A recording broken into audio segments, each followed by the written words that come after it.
उल्टा का मतलब अलग।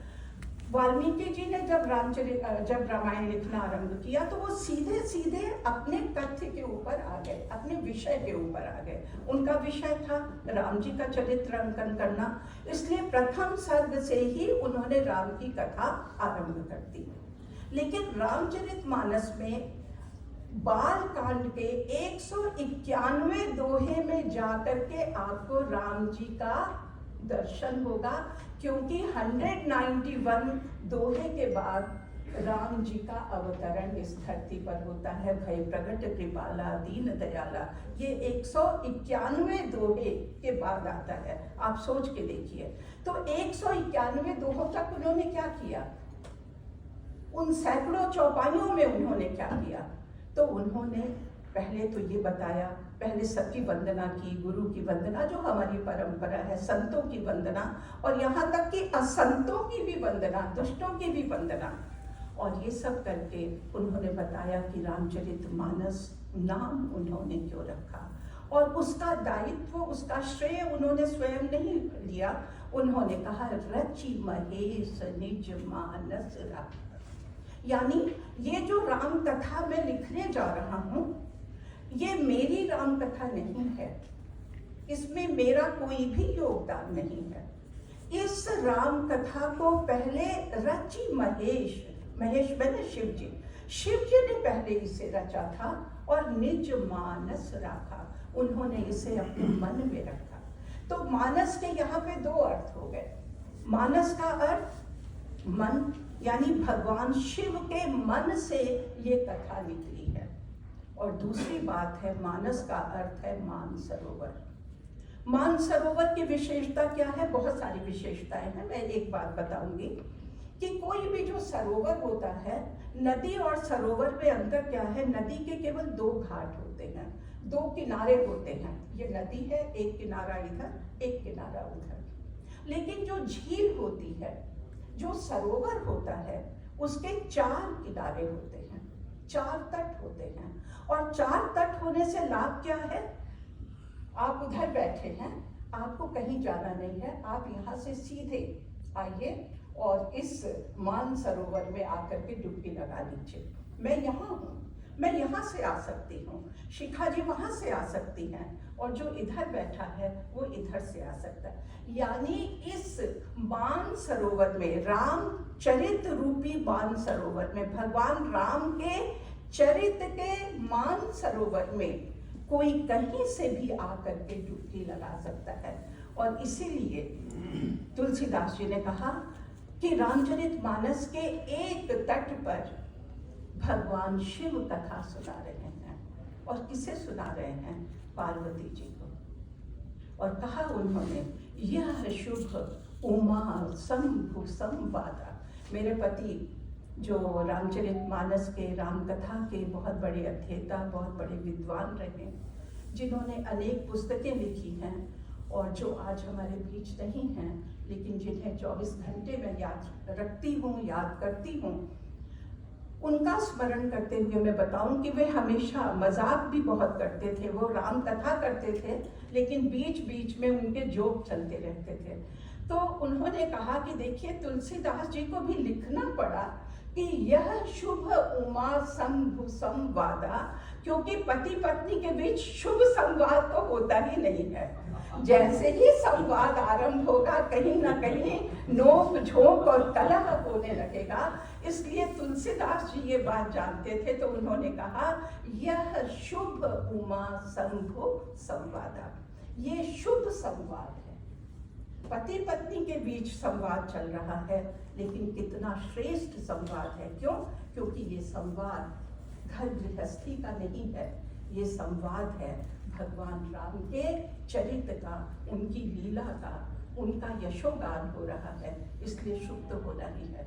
तो एक घाट पे शिव जी कथा सुना रहे हैं पार्वती जी को, दूसरे घाट पर याज्ञवल्क्य जी सुना रहे हैं भरद्वाज जी को, तीसरे घाट पर काकभूषुंडी जी सुना रहे हैं और गरुड़ जी सुन रहे हैं, और चौथे घाट पर स्वयं तुलसीदास जी ये राम कथा सुना रहे हैं, और बाकी जितने भी श्रोता हैं वो सब इसे सुन रहे हैं। और ये कह के तुलसीदास जी ने एक बहुत बड़े उद्देश्य की पूर्ति करना चाहा, और वो क्या कि राम कथा किसी एक के लिए नहीं है। राम कथा माँ पार्वती के लिए भी है, भगवान शिव के लिए भी है, यानी देवी देवताओं के लिए भी है, ये संतों के लिए भी है, ये ऋषियों के लिए भी है, ये पशु पक्षियों के लिए भी है, और ये साधारण मनुष्य के लिए भी है, जो जिस भाव से भगवान राम का स्मरण करे उसी तरह उसका कल्याण होता है।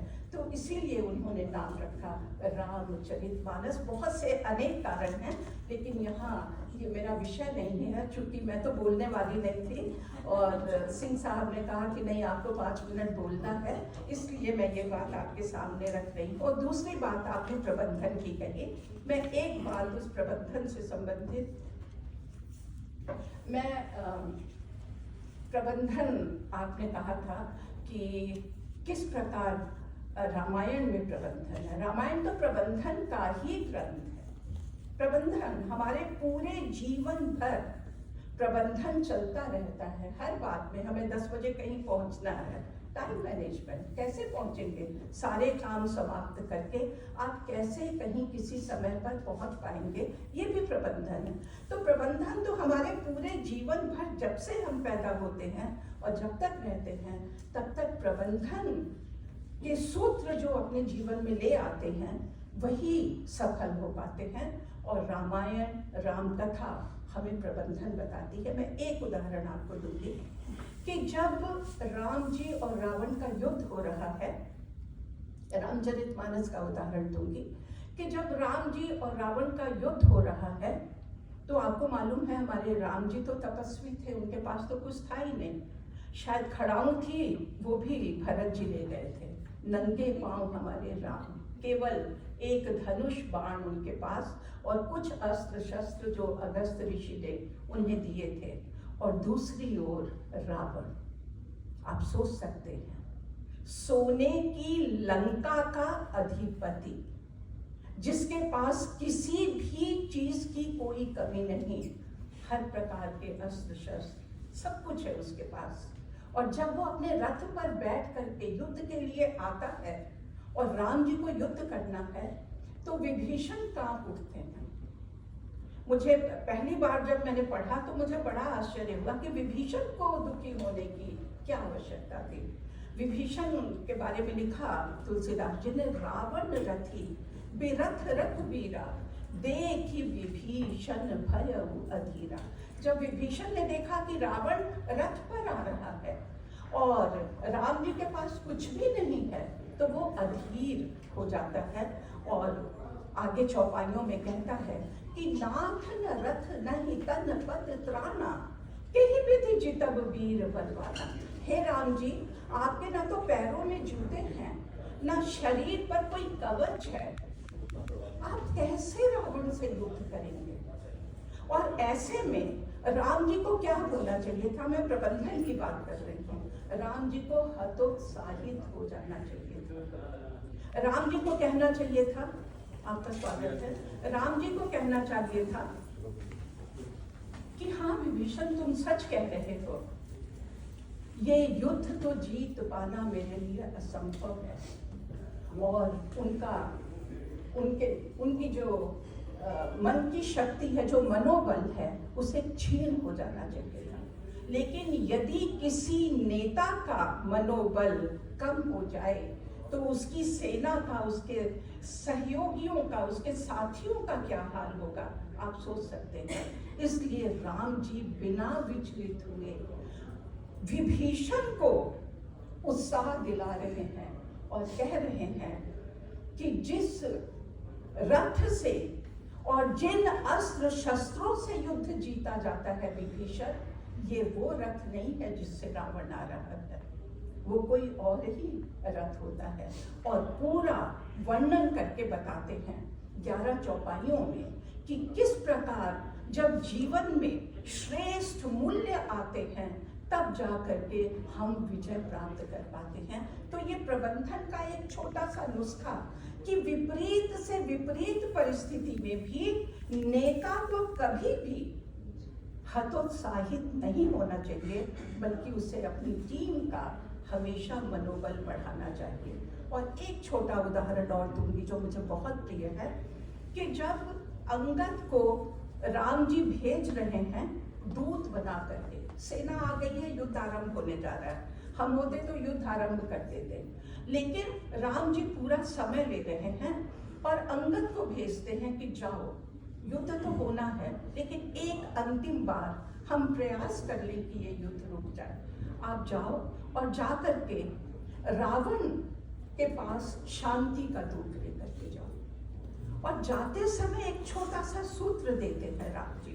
मुझे नहीं लगता कि पूरे विश्व में इस तरह की बात कोई अन्य कर सकता है। वे कहते हैं, काजू हमार, तुम जाके क्या कहोगे, जा तो रहे हो, रावण से कहना क्या है?